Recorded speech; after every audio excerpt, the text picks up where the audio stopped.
वालेकुम बच्चों। तो उम्मीद करता हूँ आप खैरियत से होंगे। इससे पहले जो हमने डिस्कस किया था वो था आईआर डिटेक्टर्स। आज हमने इंटरप्रिटेशन पढ़नी थी स्पेक्ट्रम की। डिटेक्टर से रेडिएशन जब गुजर के जाती हैं तो हमें स्पेक्ट्रम मिल जाता है। स्पेक्ट्रम किस तरह से मिलता है और उसको हम किस तरह इंटरप्रेट कर सकते हैं, ये हमने देखना था। तो बेसिकली ये ग्राफ की फॉर्म में ही होता है, जिसकी वाई एक्सिस के ऊपर परसेंटेज ट्रांसमिटेंस हमें मिलती है और एक्स एक्सिस के ऊपर जो हमें है वेव नंबर, फ्रीक्वेंसी या हमें जो है वेव लेंथ मिलती है। तो यहाँ इस तरह का जो ग्राफ शो होता है, इसका मतलब होता है कि यहाँ पर जो ट्रांसमिटेंस है वो मैक्सिमम है और यहाँ पर इसका मतलब है यहाँ पर अब्जॉर्प्शन जो है वो मैक्सिमम है और ट्रांसमिटेंस जो है वो कम से कम है। क्योंकि इस तरफ हम जिस तरह ऊपर जा रहे हैं यहाँ पर ट्रांसमिटेंस जो है वो इंक्रीज हो रही है, तो ऊपर आके जो ट्रांसमिटेंस है वो मैक्सिमम हो जाएगी। उसके बाद इस तरह यह ग्राफ शो किया गया, तो इसके हम जो यूनिट्स हैं वो मोस्टली जो हैं वो लेते हैं, वेव नंबर के यूनिट्स लेते हैं। और यहाँ पर जो है वो हमारे पास परसेंटेज ट्रांसमिटेंस शो की जाती है और इस तरह का जो है हमें स्पेक्ट्रम मिल जाता है, जिसकी यहाँ पर इस तरह की ये पीक्स आ रही होती हैं। और ये पीक्स जो होती हैं डिफरेंट फंक्शनल ग्रुप के लिए डिफरेंट पीक होती हैं और डिफरेंट वेव नंबर या फ्रीक्वेंसी के रीजन में फॉल कर रही होती हैं। और हम उनकी जो रेंज है उसके अंदर डिटेक्ट करके पता लगा लेते हैं कि ये कौन सा ग्रुप जो है यहाँ पर ये उसकी पीक आ रही है।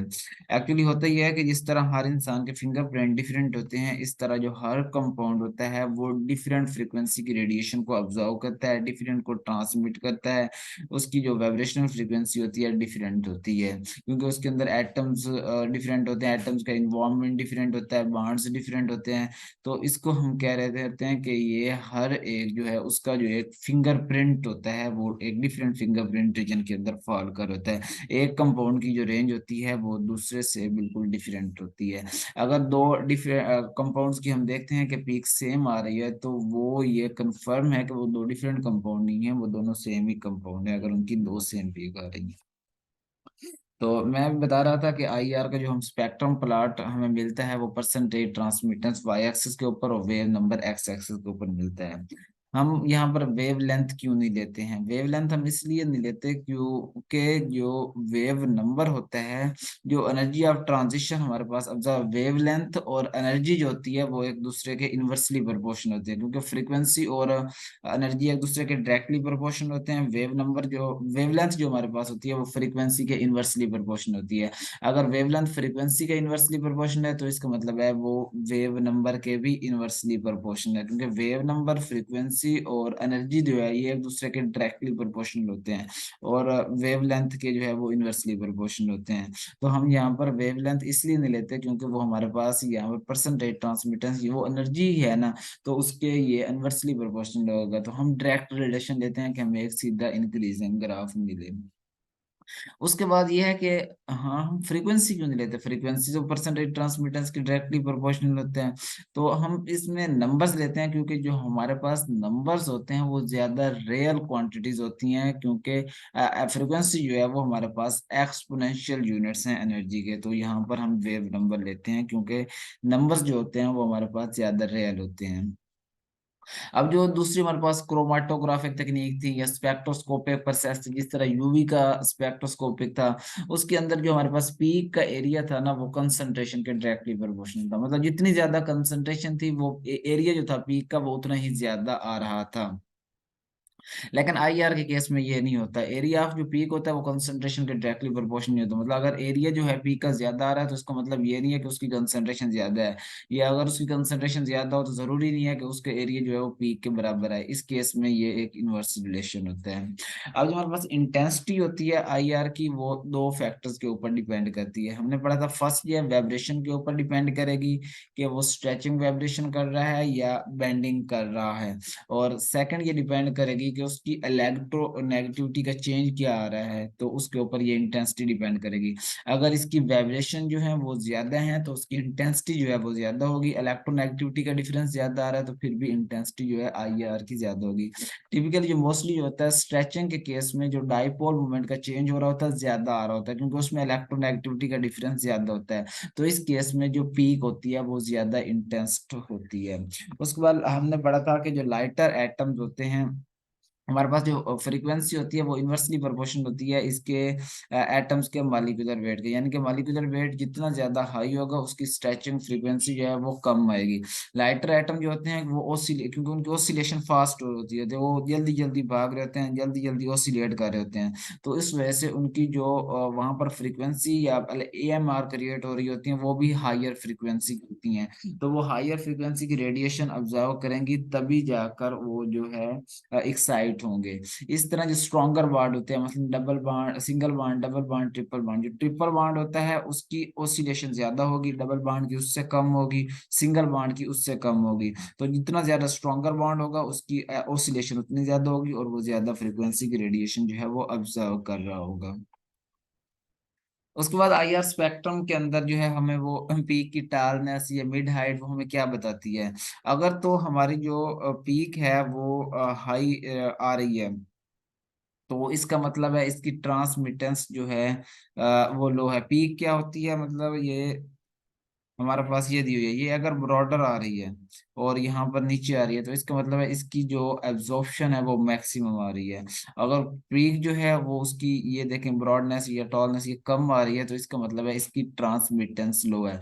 और अगर बिटवीन में आ रही है तो इसका मतलब है ये मीडियम पीक है और उसकी ट्रांसमिटेंस तकरीबन मिड के रीजन में फॉल कर रही है।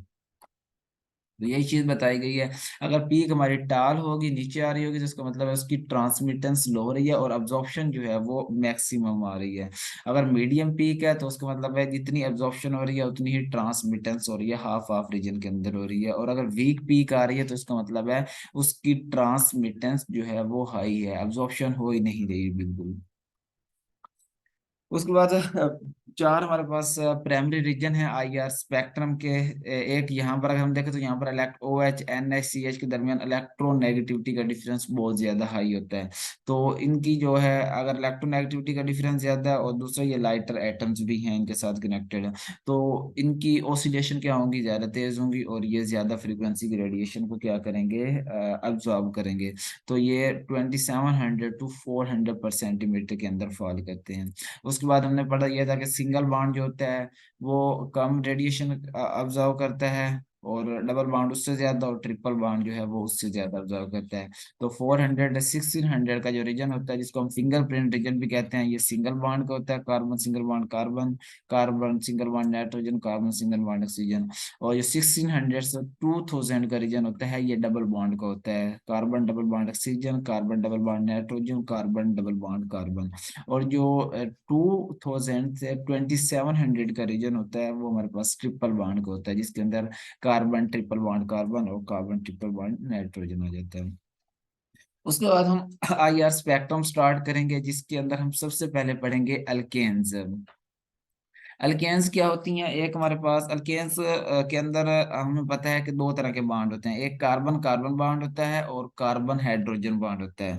तो अल्केन्स के अंदर जो कार्बन कार्बन बॉन्ड की रेंज है वो हमारे पास ऑलमोस्ट 1360 से 1470 के दरमियान होती है फ्रीक्वेंसी की रेंज। उसके अंदर ये कार्बन कार्बन बॉन्ड की पीक आ रही होती है, ये वहां पर ऑब्जॉर्व कर रहा होता है। और जो कार्बन हाइड्रोजन का बॉन्ड होता है ये ऑलमोस्ट 2850 से 3000 के रीजन में जो है ऑब्जॉर्व कर रहा होता है। इनके अंदर फिर आगे थोड़ी और वेरिएशंस हैं। सपोज हमारे पास अगर वो कार्बन कार्बन बॉन्ड है जो तीन तीन हाइड्रोजन के साथ कनेक्टेड है, तो इनकी जो पीक आएगी वो 1360 से 1390 के दरमियान में आएगी। और इस तरीके से हमारे पास कुछ इसके जो हाइड्रोजन के बॉन्ड होंगे जिनके वो कार्बन जो आपस में तीन तीन हाइड्रोजन के थ्रू कनेक्टेड हैं, उनके जो हाइड्रोजन कार्बन हाइड्रोजन की पीक है वो 2950 से 2970 के दरमियान आएगी। इस तरीके से वो कार्बन कार्बन बॉन्ड जो उन कार्बन के साथ कनेक्टेड हैं जो सपोज दो दो हाइड्रोजन के साथ कनेक्टेड है, ये देखें ये दो हाइड्रोजन के साथ कनेक्टेड है, इनकी जो पीक है कार्बन कार्बन की ये वाली पीक, एक कार्बन जो दो हाइड्रोजन के साथ कनेक्टेड है, एक वो कार्बन जो तीन हाइड्रोजन के साथ कनेक्टेड है, तो इसकी पीक जो है 1390 से 1450 के दरमियान आएगी। और इसका जो कार्बन हाइड्रोजन, वो कार्बन जो दो हाइड्रोजन के साथ कनेक्टेड है यानी कि sp2 हाइब्रिडाइज है, तो इसकी जो पीक है वो 2900 से 2950 के दरमियान आएगी। इसी तरीके से ये जो है हमारे पास वो कार्बन जो सिर्फ एक ही हाइड्रोजन से कनेक्टेड है और फर्दर 3 कार्बन से कनेक्टेड है। तो इसकी जो कार्बन कार्बन की ये वाली पीक है आपस में, वो आएगी 1450 से 1470 के दरमियान। और इसमें कार्बन हाइड्रोजन की वो पीक जो आएगी वो 2850 से 2900 के दरमियान आएगी। इसको आप इस तरह याद रख सकते हो कि ये sp3 है क्योंकि इसके साथ 3 हाइड्रोजन है, ये 2 हाइड्रोजन है और ये 1 हाइड्रोजन है। तो ये रेंजेस जो है आपको याद करनी पड़ेगी। जो पहले सबसे ज्यादा हाइड्रोजन आ रहे हैं, इनकी रेंज जो है 2850 से 3000 के दरमियान है। कम हाइड्रोजन होंगे तो कम, नीचे यहाँ से 2850 से शुरू करना है और 50 का डिफरेंस दे देना है, फिर 50 का डिफरेंस दे देना है जब 1 हाइड्रोजन और इंक्रीज हो जाएगा, फिर आगे 20 का डिफरेंस देना है जब तीसरा हाइड्रोजन आ जाएगा। और इस तरह ये जो है उसके इनवर्स हो रहा होगा, जिस तरह हाइड्रोजन इंक्रीज हो रहे होंगे इसकी स्ट्रेचिंग फ्रीक्वेंसी बढ़ रही होगी, इनकी जो है वो कम हो रही होगी। ये रेंजेस आपने एज इट इज याद करनी है। अब उसके बाद ये हमें हमारे पास ऑक्टेन है जिसके अंदर 8 कार्बन एटम होते हैं, इनकी एक पीक दिखाई गई है। तो अगर इस यहाँ पर हम देखें तो ऑक्टेन के अंदर CH2 भी आ रहा होता है, CH3 भी आ रहा होता है। CH3 का हमने पढ़ा था हमारे पास 2950 से 2970 के दरमियान। ये देखें ये पीक भी आ रही है, CH2 की पीक भी आ रही है हमारे पास 2900 से 2950 की, ये देखें। और उसके बाद कार्बन सिंगल बॉन्ड कार्बन की जो पीक है वो भी हमारे पास यहाँ पर देखें तो 2 आ रही हैं। ये देखें ये एक पीक आ रही है जो हमारे पास ऑलमोस्ट 1450 से 1470 के दरमियान ये पीक भी आ रही है। तो ये हमारे पास डिटेक्ट हो गया कि ये अल्केन ही है, क्योंकि कार्बन सिंगल बॉन्ड कार्बन की पीक भी हमें यहाँ पर मिल रही है और यहाँ पर कार्बन हाइड्रोजन की बॉन्ड भी पीक भी हमें मिल रही है। उसके बाद अल्कीन्स होती हैं। अल्कीन्स के अंदर हमें पता है कि एक कार्बन डबल बॉन्ड कार्बन होता है और इनके अंदर दूसरा जो है कार्बन हाइड्रोजन बॉन्ड होता है, यानी कि विनाइल कार्बन हाइड्रोजन बॉन्ड है। तो ये विनाइल जो कार्बन हाइड्रोजन अल्केन के केस में 2850 से 3000 के दरमियान आ रहा था, और अल्कीन की केस में जो कार्बन हाइड्रोजन का बॉन्ड होगा वो 3000 से 3100 के दरमियान आता है। और यहाँ पर जो कार्बन डबल बॉन्ड कार्बन है इसकी पीक आएगी 1620 से 1680 के दरमियान। बाकी ये जो CH3 है ये वही अल्केन वाला केस है, ये हमारे पास वही 2850 से 2870 के दरमियान आ जाएगी। तो अगर ये हमारे पास एक अल्कीन की सिंपल एग्जांपल दी हुई है, तो अगर देखें तो पहले ही हमारे पास ये 3000 से आगे आ रही है पीक। ये अल्कीन के लिए CH बांड की पीक आ गई। दूसरी क्या थी, सी डबल बांड सी कहाँ पे आनी थी, 1600 से 1650 के दरमियान। ये भी हमारे पास वो पीक हमें मिल रही है 1650 पे एग्जैक्टली।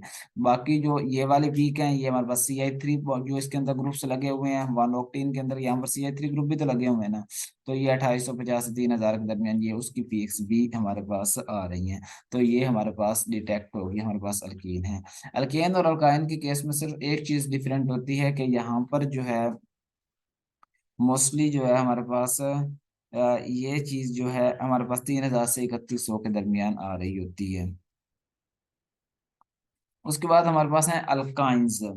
अल्काइंस के अंदर 3 बॉन्ड होते हैं, यानी कि एक तो कार्बन ट्रिपल बॉन्ड कार्बन, दो मोस्टली हमारे पास ज्यादा कॉमन होते हैं, और कार्बन हाइड्रोजन का। इसके केस में क्योंकि ट्रिपल बॉन्ड आ गया तो कार्बन हाइड्रोजन की पीक अब जो हमें मिलेगी वो 3200 से 3300 के दरमियान मिलेगी। और सी ट्रिपल बॉन्ड सी की जो है वो 2100 से 2260 के दरमियान मिलेगी। हम देखेंगे हमारे पास अल्काइन का स्पेक्ट्रा, उसके अंदर देखेंगे कि ये पीक मिल रही है कि नहीं मिल रही। अगर ये हमारे पास अल्काइंस का स्पेक्ट्रा है तो ये हमारे पास अगर पीक देखें तो ये देखें 3300 के बिल्कुल ऊपर आ रही है, यानी कि 3200 से 3300 का हमने कहा था। तो ये कार्बन हाइड्रोजन की पीक हो गई अल्काइन के लिए। और सेकंड जो हमारे पास कार्बन ट्रिपल बॉन्ड कार्बन की पीक थी वो कहाँ पर थी, 2100 से 2250 के दरमियान। तो ये एग्जैक्टली देखें 2100 से ये स्टार्ट हो रही है और ये तकरीबन मिल रही है 2130-35 के अंदर ये मिल रही है। तो ये पीक भी हमें वहां पर मिल रही है। बाकी ये CH3 ग्रुप्स हैं क्योंकि यहाँ पर 1 ऑक्टाइन दिया हुआ है, यहाँ पर CH3 ग्रुप भी होंगे। ये 2850 से 3000 जिस तरह अल्केन के अंदर आ रहे थे उसी तरह से आ रहे होंगे। उसके बाद हमारे पास होते हैं एरोमेटिक्स। और एरोमेटिक्स की अंदर जो हमारे पास सी डबल बॉन्ड सी होता है यहाँ पर, और अगर यहाँ पर देखें तो सी सिंगल बॉन्ड सी भी होता है, उसकी पीक भी हमें मिलेगी। और यहाँ पर हमारे पास कार्बन हाइड्रोजन का बॉन्ड भी होता है। तो इसके अंदर जो कार्बन हाइड्रोजन का बॉन्ड होता है वो ऑलमोस्ट 3000 से 3100 के दरमियान इसकी पीक आती है, मतलब वही तकरीबन अल्कीन वाली ही आ रही होगी। और कार्बन डबल बॉन्ड कार्बन की जो पीक होती है अल्कीन से थोड़ी कम हो जाएगी, 1500 से 1600 के दरमियान आएगी। अगर हमारे पास जो हमारा एरोमेटिक है वो मोनो सब्स्टिट्यूटेड है, तो इसके अंदर ये चार छोटी छोटी पीक शो होंगी यहाँ पर 1500 से 1600 के रीजन के दरमियान। अगर हमारे पास ये डाई सब्स्टिट्यूटेड है, तो डाई में हमारे पास वो आर दो भी हो सकता है, अगर इस पोजीशन के ऊपर लगा हुआ है उसके साथ वाले में ये मेटा और ये पैरा पोजीशन। अगर वो आर दो है, मतलब यहाँ पर उसका जो सेकंड ग्रुप लगा हुआ है, तो इसकी जो है ये दो छोटी छोटी इस तरह की पीक शो होंगी। अगर वो मेटा है तो इस तरह की तीन पीक शो होंगी। इसको आप इस तरह याद रख सकते हो, ये पहली पोजीशन है तो ये दूसरी पोजीशन जो थी वो अर्ध थी, दो पीक। उसके बाद मेटा कौन सी पोजीशन है, तीसरी, तीन पीक। उसके बाद ये पैरा कौन सी आखिरी वाली पोजीशन है, तो इसको एक पीक से याद कर लेंगे। और मोनो की जो है वो चार पीक इस तरह की यहीं पर छोटी छोटी शो हो रही होती हैं। अब हमारा कोई हम एरोमेटिक कंपाउंड देखेंगे, उनकी पीक जज करेंगे किस तरीके से आ रही हैं। ये अगर हम देखें तो ये हमारे पास छोटी छोटी चार पीक्स आ रही हैं, तो इसका मतलब है ये हमारे पास क्या है, मोनो सब्स्टिट्यूटेड एरोमेटिक्स है। पहला तो ये हमें पता चल गया कि इसके ऊपर एक ही जो है ग्रुप अटैच है। उसके बाद इसकी जो कार्बन हाइड्रोजन की पीक थी वो हमने पढ़ी थी 3000 से 3100 के दरमियान आनी है, तो ये बिल्कुल 3000 से 3100 के दरमियान आ रही है। बाकी इसके जो CH3 ग्रुप होंगे या CH ग्रुप होंगे वो यहाँ पर फॉल कर रहे होंगे, अल्केन वाले जो होंगे 2800 से 3000 के दरमियान, ये हर एक के अंदर अल्केन वाले ग्रुप्स आ रहे होंगे। उसके बाद कार्बन डबल बॉन्ड कार्बन की पीक्स हमने पढ़ी सी कि इसके अंदर ऑलमोस्ट 1400 से 1500 के दरमियान आ रही होती है, तो ये पीक भी हमें वहां पर मिल रही थी। बाकी कार्बन सिंगल जो सिंगल बॉन्ड कार्बन की पीक है वो भी हमें यहाँ पर 1000 से 1100 के दरमियान मिल रही है। तो एरोमेटिक्स कोई भी कंपाउंड होगा तो उसके अंदर ये वाली पीक से हम आइडेंटिफाई कर लेंगे पहले। अगर यहाँ पर पीक्स आ रही हैं तो मतलब वो कोई एरोमेटिक कंपाउंड है, तो वहां से हम डिसाइड करेंगे कि हमारा कंपाउंड कौन सा है। नेक्स्ट जो है हम ईथर अल्कोहल अमाइन के बारे में नेक्स्ट लेक्चर में पढ़ेंगे, ये आप रिवाइज करें। इसके अंदर जो पीक्स हैं इसकी वो याद करें, और डिफरेंट स्पेक्ट्रास लेकर डिफरेंट कंपाउंड की स्ट्रक्चर ड्रा करके चेक करें कि उसके अंदर कौन कौन से बॉन्ड बन रहे हैं, उनकी पीक कहाँ कहाँ पे आनी चाहिए। Thank you so much. अगर आपने हमारे चैनल को सब्सक्राइब नहीं किया तो सब्सक्राइब करें, लाइक करें।